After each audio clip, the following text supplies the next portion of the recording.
جو with holding taxes ہیں یہ بھی کم ہو سکتے ہیں, بیکاز ریاست جو ہے یہ ان ٹیکسز کی طرف, جنہیں ہم انڈائریکٹ ٹیکسز کہہ لیں یا جسے آپ ریگریسو ٹیکسیشن کہہ لیں, ریاست جاتی ہی تب ہے ان اطراف پہ جب اس کو آمدنوں پہ ٹیکس وصول نہیں ہوتا, اور لوگ جو آمدن کما رہے ہوتے ہیں وہ اپنے حصے کا ڈیو شیئر ادا نہیں کرتے, تو ریاست نے اپنے نظم و نسق کو چلانا ہوتا ہے, اور مجبوری کا یہ عالم ہوتا ہے, اور پھر مجبوری کے عالم میں ہر خاص و عام پہ ٹیکسز کا نفاذ ہو جاتا ہے. تو لیکن یہ دیکھیے تاجر برادری نے تو بڑا سختی کے ساتھ مخالفت کی ہے, جو بھی آپ کی دوست تاجر اسکیم جیسے آپ کہہ رہے ہیں, تو ان کے کیا تحفظات ہیں جو کہ حکومت پورے نہیں کر سکتی؟ دیکھیں بات یہ ہے کہ تاجروں کا جو سب سے بڑا مسئلہ ہے وہ ہے کہ ایف بی آر اور تاجروں کے مابین ایک بہت بڑا ایک خلیج ہے, اور ایک بہت زیادہ ڈسٹرسٹ ہے, اور یہ دیکھ لیں آپ کے لوگ نان فائلر رہنا پسند کرتے ہیں, اور نان فائلر ہونے کے جو نقصانات ہیں وہ برداشت کرتے ہیں, یعنی پینلٹیز لوگ جو ہیں وہ برداشت کر لیتے ہیں, زیادہ ٹیکس ادا کر لیتے ہیں, لیکن وہ ایف بی آر کے نظام اور سسٹم کے ساتھ اپنے آپ کو منسلک نہیں کرتے. اب ایشو یہ ہے کہ جب تک ایف بی آر کی ڈیجیٹائزیشن نہ ہو جائے اور ایف بی آر کو ایک ایسا ادارہ نہ بنا دیا جائے جو تاجروں کے لیے سہولت کاری کا باعث ہو, نہ کہ تاجروں اور بزنس کمیونٹی کے لیے تکلیف کا باعث ہو, تو پھر تو یہ خلیج جو ہے وہ آہستہ آہستہ کم ضرور ہونا شروع ہو جائے گی.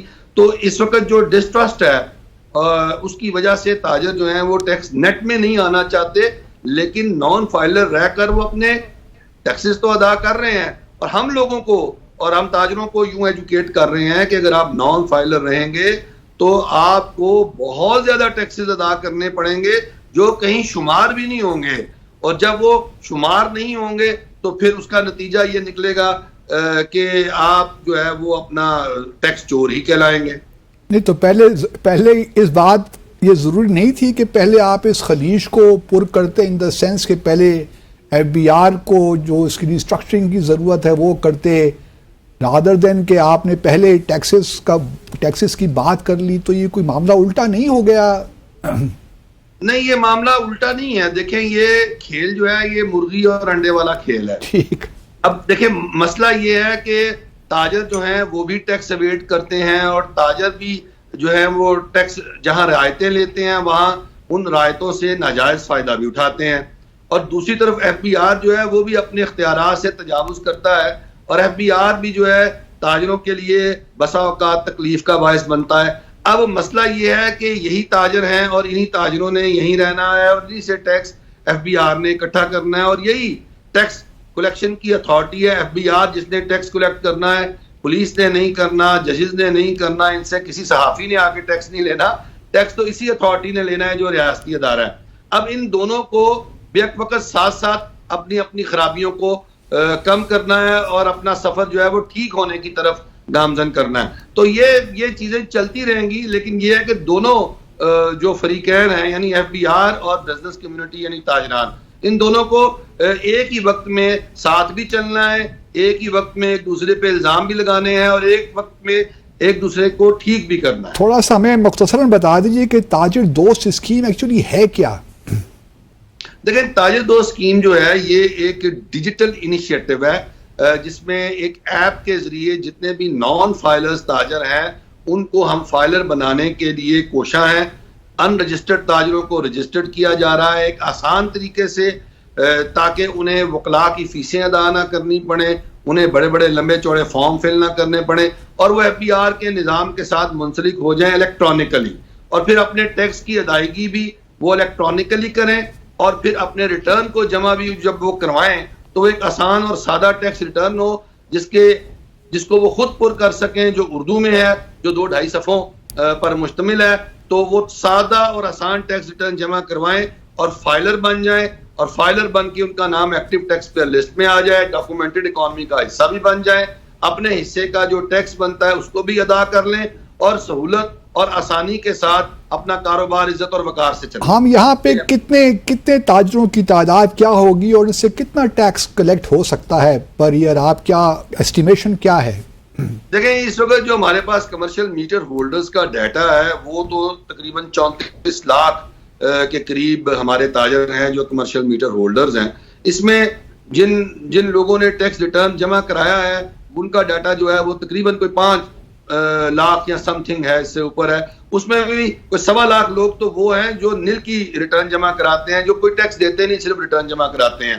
اور باقی جو اس سیگمنٹ سے, اس سیکٹر سے جو ٹیکس اکٹھا کیا جاتا ہے وہ تقریباً کوئی 3.25 ارب روپے کا ٹیکس ہے جو اکٹھا کیا جاتا ہے, جبکہ تاجر دو اسکیم میں جو ٹارگٹ رکھا گیا ہے وہ تقریباً 50 بلین روپیز کا رکھا گیا ہے. جبکہ جو پوٹینشیل بتایا جا رہا ہے مختلف ذرائع سے وہ یہ ہے کہ اس سیگمنٹ اور سیکٹر سے اگر اس کو مکمل طور پہ رجسٹرڈ اور ڈاکومنٹ کر لیا جائے تو 1200 سے 1300 ارب روپیہ اس سیکٹر سے اکٹھا کیا جا سکتا ہے. بیکاز جو جی ڈی پی میں کنٹریبیوشن ہے ہول سیل ریٹیل کا وہ تقریباً 19 سے 20% ہے, لیکن جو ٹیکسز کے اندر یا ریونیو میں ان کا کنٹریبیوشن ہے وہ لیس دین 3% ہے.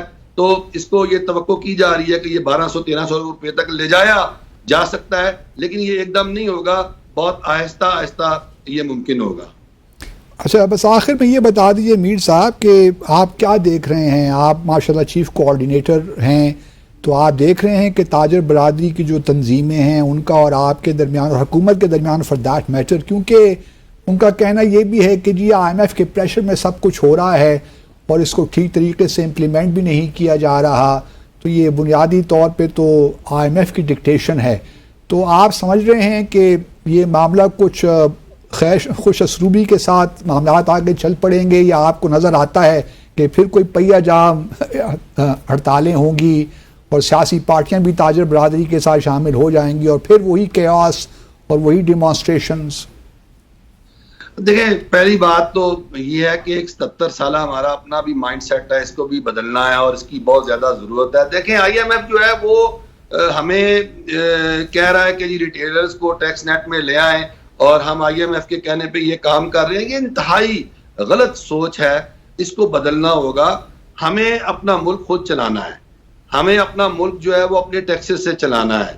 آئی ایم ایف کا پیسہ جو ہے وہ کسی اور کے ملک کا جو ہے وہ ٹیکس پیئرز کا پیسہ ہو سکتا ہے, ہمارا نہیں ہے وہ پیسہ. اب اگر ہم نے اپنا ملک خود چلانا ہے تو ہمیں اپنے تمام ان ٹیکس سیکٹرز جو ہیں انہیں ٹیکس کرنا پڑے گا, اور یہ ہماری اپنی ضرورت ہے, یہ آئی ایم ایف کی ضرورت نہیں ہے, یہ آئی ایم ایف کی ڈکٹیشن نہیں ہے, یہ ریاست پاکستان کی ڈکٹیشن ہے, یہ ریاست پاکستان کی مجبوری ہے. یہ ریاست پاکستان اپنی اب رٹ کو قائم کرنے جا رہی ہے کہ 77 سالوں میں انہوں نے ایک جنرل ایمنسٹی جس سیکٹر کو دی تھی, یعنی بزنس کمیونٹی کے اس تاجر طبقے کو, تو وہ جو ہے وہ جنرل ایمنسٹی ختم ہونے جا رہی ہے. اور اب مانگ کی جا رہی ہے, ریاست کی طرف سے مطالبہ کیا جا رہا ہے کہ اپنے حصے کا شیئر ادا کریں بھائی. اب اس میں تھوڑی سی انرسٹ ہے, نہیں قبول کیا جا رہا یہ مطالبہ جو ریاست کا مطالبہ ہے تاجروں سے, اور تاجر جو ہیں وہ اس میں احتجاج اور ہڑتال کر رہے ہیں. لیکن میں سمجھتا ہوں کہ تاجروں کو ایک دفعہ بات اگر سمجھ آ گئی اور ہم سمجھانے میں کامیاب ہو گئے اور ریاست کی جو مجبوریاں اور ریاست کے جو مسائل ہیں اگر ان کا ادراک کروانے میں ہم انہیں کامیاب ہو گئے, تو یہ بڑے اچھے لوگ ہیں تاجر. انہوں نے زلزلہ آئے, طوفان آئے, سیلاب آئے, کوئی قومی سانحہ ہو تو یہ بڑھ چڑھ کر حصہ لیتے ہیں, یہ آگے بڑھتے ہیں, یہ کام کرتے ہیں ریاست کے لیے. لیکن اس سیگمنٹ اس جگہ پر آ کر جو ہے یہ تھوڑا سا کام پھنسا ضرور ہے, لیکن ہمیں بڑی قوی امید ہے کہ ہم اپنے تاجروں کو سمجھا بجھا پائیں گے, اور وہ جب انہیں اس بات کی سمجھ آ جائے گی کہ معیشت جو ہے اس پر ایک زلزلہ طاری ہے, بلکہ معیشت جو ہے وہ سانحات سے دوچار ہے, ریاست سانحات سے دوچار ہو چکی ہے اور ریاست کو بچانا ہے, تو یہ تاجر جو ہیں یہ پیچھے نہیں ہٹیں گے. بس میں سمجھ رہا ہوں صرف اتنا کہ اچھے طریقے سے بات کو کمیونیکیٹ کیا جائے, آگاہی دی جائے, ان کو بتایا جائے, سمجھایا جائے اور ادراک دلایا جائے, تو کوئی وجہ نہیں ہے کہ یہ تاجر جو ہیں یہ ہمارے بہت جو محب وطن طبقہ ہے یہ کسی بھی معاملے میں پیچھے ہٹے. تو کوئی نواز شریف یا مریم نواز صاحب نے تو کچھ نہیں دوبارہ کہا آپ لوگوں کو کہ بس جانے دیں, یہ تاجر برادری کو کیوں تنگ کر رہے ہیں آپ لوگ؟ نہیں دیکھیں, نواز شریف صاحب یا مریم نواز شریف صاحبہ کو ہم سے زیادہ ملک کی معاشی حالات کا ادراک ہے اور سمجھ ہے, اور ان کو یہ معلوم ہے کہ اگر اس ملک کو چلانا ہے تو اس میں جو ہے وہ پیار سے, محبت سے, طریقے سے ٹیکس لیا جائے, سختی نہ کی جائے. اور یہی وجہ ہے کہ پرائم منسٹر شہباز شریف صاحب کی خصوصی ہدایات موجود ہیں کہ کسی تاجر کی نہ تذلیل کی گئی ہے، نہ اس کے ساتھ کوئی بدسلوکی کی گئی ہے، اور نہ ہی اسے کوئی وکٹمائز کیا گیا ہے، بلکہ ہم نے ابھی تک جو ہے وہ اپنے آپ کو اس بریکٹ کے اندر محدود کیا ہوا ہے کہ ہم نے سمجھانا ہے، بتانا ہے، انہیں قائل کرنا ہے، مائل کرنا ہے اور ان کو راضی کرنا ہے. تو میرا خیال ہے کہ یہ بڑی ریاست کی اور حکومت کی بڑی پازیٹیو یہ سوچ ہے کہ ان کو جو ہے وہ اچھے طریقے سے ٹیکس نیٹ کے اندر لایا جائے اور انہی کی مدد اور انہی کے تعاون سے معاملات کو جو ہے وہ آگے بڑھایا جائے. تو میرا خیال ہے کہ ریاست کی سمت درست ہے، کیونکہ اس وقت دیکھیں نا، ایک طرف تو جو پریشرز تھے بہت زیادہ ہماری معیشت پہ، اب وہ بھی کم ہونا شروع ہو گئے ہیں، اور جو ہمارے میکرو اکنامک انڈیکیٹرز ہیں اب وہ بتا رہے ہیں کہ ملک بہتری کی طرف جا رہا ہے. اب وہ جو پریشر تھا یا وہ جس دباؤ کا شکار ہمارے تاجر تھے، اب وہ ذہنی دباؤ سے بھی اب نکلنا شروع ہوں گے. جب انہیں بھی امید نظر آئے گی آگے کہ ملک بہتری کی طرف جا رہا ہے، تو وہ بھی ٹیکس دینے کی طرف اور اپنا حصہ ادا کرنے کی طرف اور اچھے طریقے سے قائل اور مائل ہوں گے. بہت بہت شکریہ میر صاحب for appearing on decipher, really appreciate, بہت شکریہ آپ کا، تھینک یو ویری مچ. اب یہ ٹیکس کا جو ایشو ہے نا منتہا، بہت سے ہمارا دیکھو tax to G D P ratio بہت کم ہے، یہ 10% سے زیادہ نہیں ہے بلکہ بہت کم ہے. اور اچھی جو اکانومیز ہوتی ہیں وہاں پہ کم از کم منیمم 17% تو ہونا چاہیے، 17 منیمم. اس کے بعد بہت سے ایسے ممالک ہیں جہاں tax to G D P ratio بہت زیادہ ہے، اور وہ ویلفیئر اسٹیٹس ہیں، اگر آپ ناروے لے لیں یا اور بھی اسکینڈینیوین کنٹریز جتنے بھی ہیں. ہمارا ایک معاملہ اور بھی ہے، ایک ویو پوائنٹ یہ بھی ہے کہ یہ ٹیکس وغیرہ کا نظام جو ہے نا سارا فرسودہ ہے. ایک تو اس میں regressive taxation and direct taxation بہت ہوتی ہے. ایک امیر آدمی پیٹرول جب خریدتا ہے تو اتنا ہی ٹیکس دیتا ہے جتنا ایک غریب آدمی اپنی موٹر سائیکل پہ پیٹرول ڈلواتا ہے.